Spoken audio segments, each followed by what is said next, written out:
Hello, welcome to Season 4 of How to Play D&D, the explainer podcast with one experienced dungeon master and one failed script writer to discuss D&D topics. My name is Connor Kinsey and my ridiculously inadequate pod partner is Lewis McCaffrey. Hello, Lewis. Hello, Connor. I really felt like I had my hand squeezing your balls or something then with how quickly you were saying that. Do you know what it was? I realised that I might be able to remember it and I just said it without looking at it. I'm so impressed. The first impressed. time in a year. In how many episodes? Like 67 or something silly like that. 67, 70 Who knows? episodes? Who knows? We've Yeah. got there in the end. You know, Are you proud of us? And have I forgotten how to do it without the reading it? Yes, already. Yes, perfect. My memory's awful. Yeah. Can you guess what today's topic is about? Remembering campaign details? No. No, it's not. It's DMing NPCs. Let's get to it.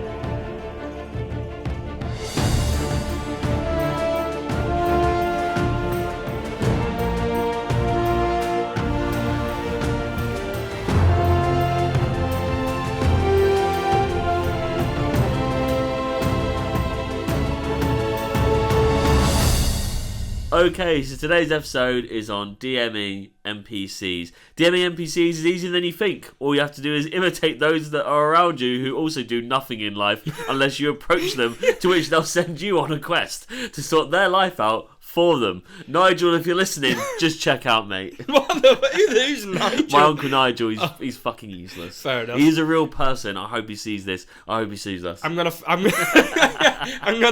him on Facebook and send him this episode. Yeah. And just to clarify, I'm not picking him because he's a good uncle. He's a terrible person. Fucking hell, okay. So like, it's not like, oh, he'll listen and be like, oh, that's me. No.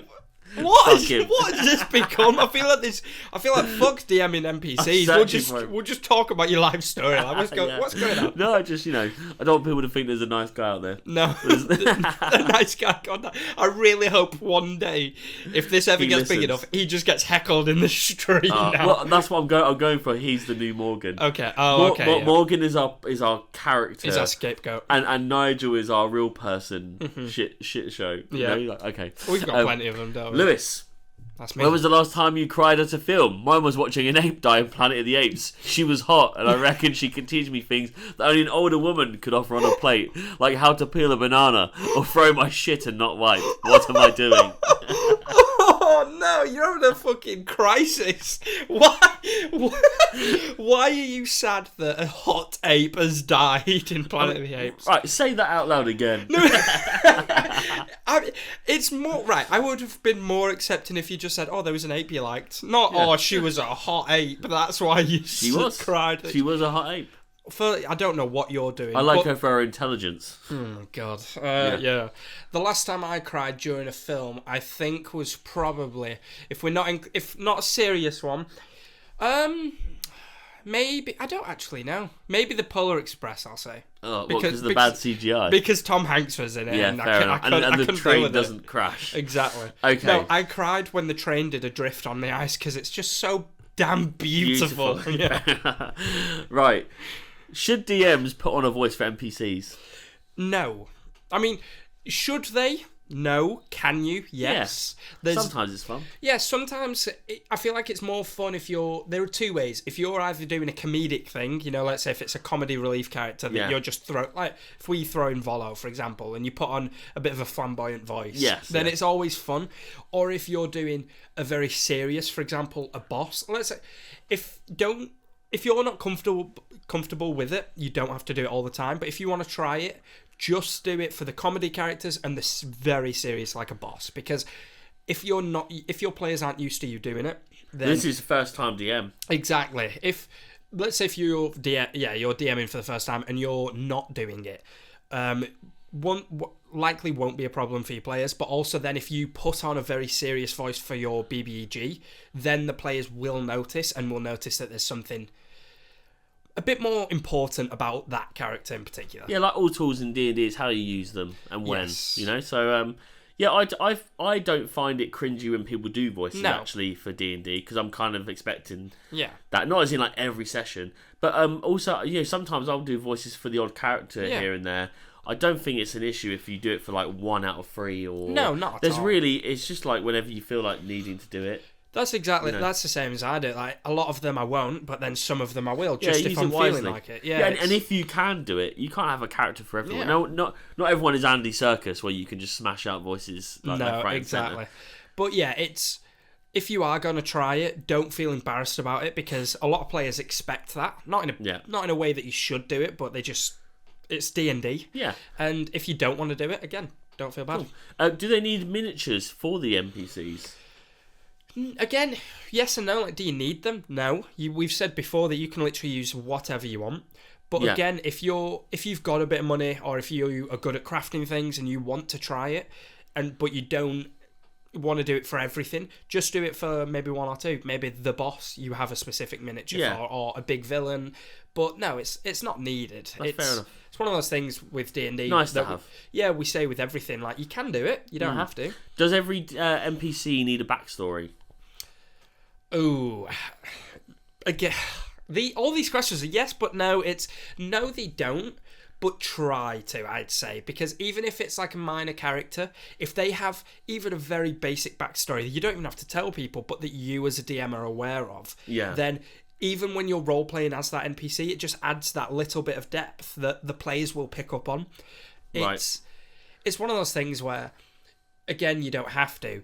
But the more work you put into your characters that you're creating, the more the players will appreciate it, and we spoke about in the relationships episode that the more depth they have, the easier it'll be for the players to build a relationship with that NPC. I'll tell you a little trick is when I don't have something, and this isn't just a backstory or a character name, but for instance, if I didn't have a character's name and I'm DMing right now, I'm narrating something, and then I realise I'm going that I haven't thought of that, I openly say, even though it's a serious moment, I openly say, and the DM doesn't have a backstory for this right now because he forgot about it. Everyone at the table always laughs. Yeah. Because you've put in the effort everywhere else that you can, there's a bit of leeway when you acknowledge the fact that you missed one little crucial part. Yeah. Not crucial, but, you don't need a name for Barry, the petrol station attendant.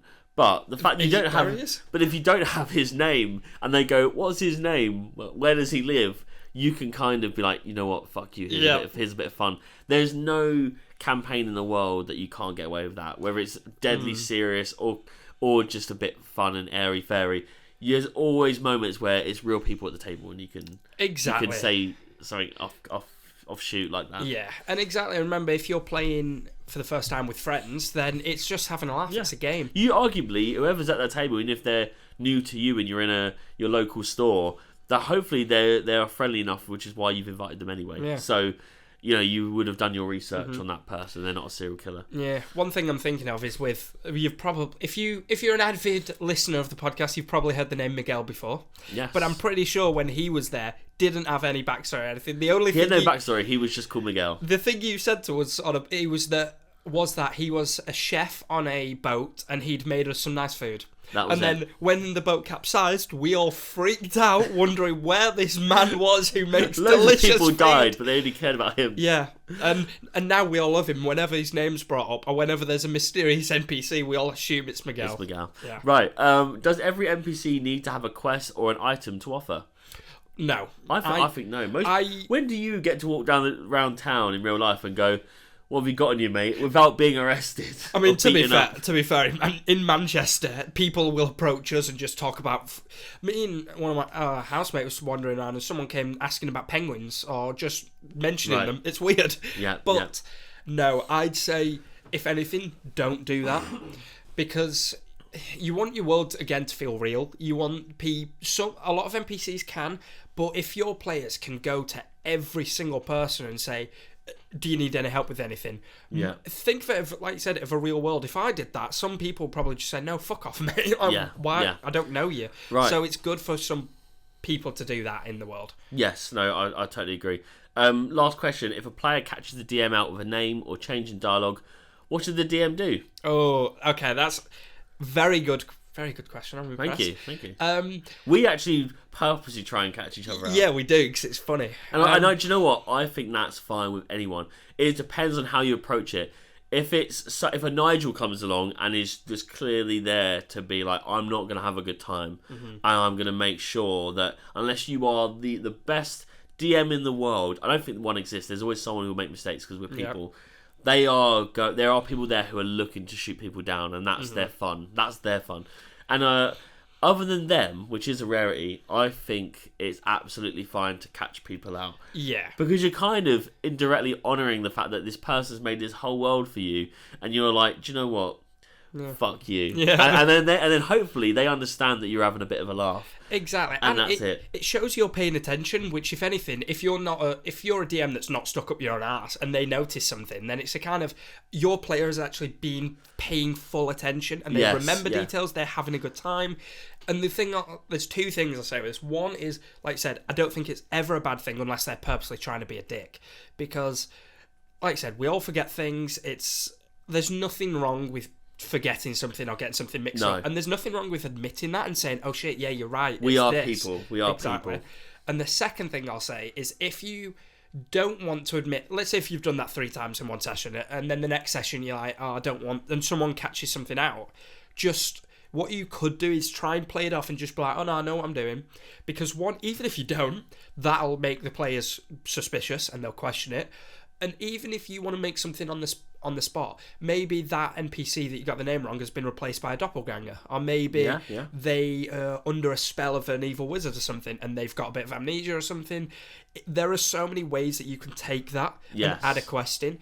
And I think we've mentioned before on the podcast that you can always improvise new quests or add new things based on how your players react to things.